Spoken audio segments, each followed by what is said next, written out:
नमस्कार, मैं डॉक्टर दीपक धनखड़ बोल रहा हूँ। रूमेटॉइड आर्थराइटिस में सबसे प्रमुख और दिखाई देने वाला लक्षण है जॉइंट्स में सूजन। कई मरीज कहते हैं हाथ फूल जाते हैं, उंगलियां मोटी लगने लगती हैं, जगह दबाने पर दर्द होता है। लेकिन क्या आपने कभी सोचा है कि यह सूजन आखिर आती क्यों है? इसे समझना बहुत ज़रूरी है, क्योंकि जब तक कारण नहीं समझेंगे तब तक सही कंट्रोल भी नहीं कर पाएंगे। सबसे पहले इसे मॉडर्न तरीके से समझते हैं। RA एक ऑटो इम्यून डिजीज़ है।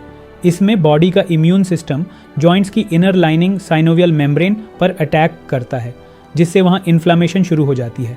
और यह इन्फ्लामेशन क्या करती है? फ्लूइड जमा होने लगता है, टिश्यू मोटा हो जाता है और जॉइंट सूज जाता है। यही स्वेलिंग है।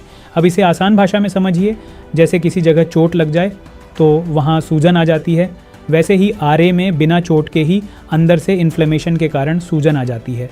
अब आयुर्वेदिक दृष्टिकोण से देखें तो यह आम और वात का कॉम्बिनेशन है। जब शरीर में आम बनता है और जॉइंट्स में जाकर जमा हो जाता है तो वहाँ सूजन, दर्द और जकड़न पैदा होती है। यही आम वात की स्थिति है। अब एक बहुत इंपॉर्टेंट बात, सूजन सिर्फ सिम्टम नहीं है, ये डिजीज़ एक्टिविटी का संकेत है। मतलब अगर स्वेलिंग ज़्यादा है तो बीमारी एक्टिव है, और अगर स्वेलिंग कम हो रही है तो कंडीशन कंट्रोल में आ रही है। अब सवाल आता है, सो इसे कम कैसे करें? सबसे पहले रूट कॉज पर काम करना। सिर्फ ऊपर से ट्रीटमेंट करने से टेम्परेरी रिलीफ मिलेगा, लेकिन अंदर की इन्फ्लेमेशन को कंट्रोल करना ज़रूरी है। अब प्रैक्टिकल तरीके, सबसे पहले डाइट।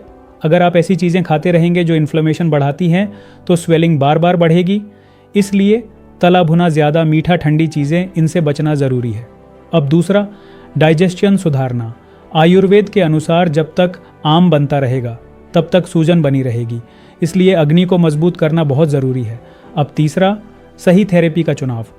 अगर स्वेलिंग ज़्यादा है तो उस समय हीट थेरेपी अवॉइड करें और ज़रूरत हो तो कोल्ड कंप्रेस का उपयोग करें ताकि सूजन कम हो सके। अब चौथा, रेस्ट और मूवमेंट का बैलेंस। बहुत ज़्यादा मूवमेंट सूजन बढ़ा सकता है और बिल्कुल मूवमेंट बंद करना स्टिफनेस बढ़ा सकता है, इसलिए कंट्रोल्ड एक्टिविटी ज़रूरी है। अब एक और इम्पॉर्टेंट बात, अगर स्वेलिंग बार बार बढ़ रही है या लगातार बनी हुई है तो ये संकेत है कि ट्रीटमेंट को रिव्यू करने की ज़रूरत है।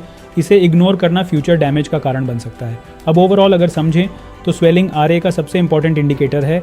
अगर आप इसे समझ लेते हैं और सही समय पर कंट्रोल करते हैं तो आप डिजीज़ प्रोग्रेशन को काफ़ी हद तक स्लो कर सकते हैं।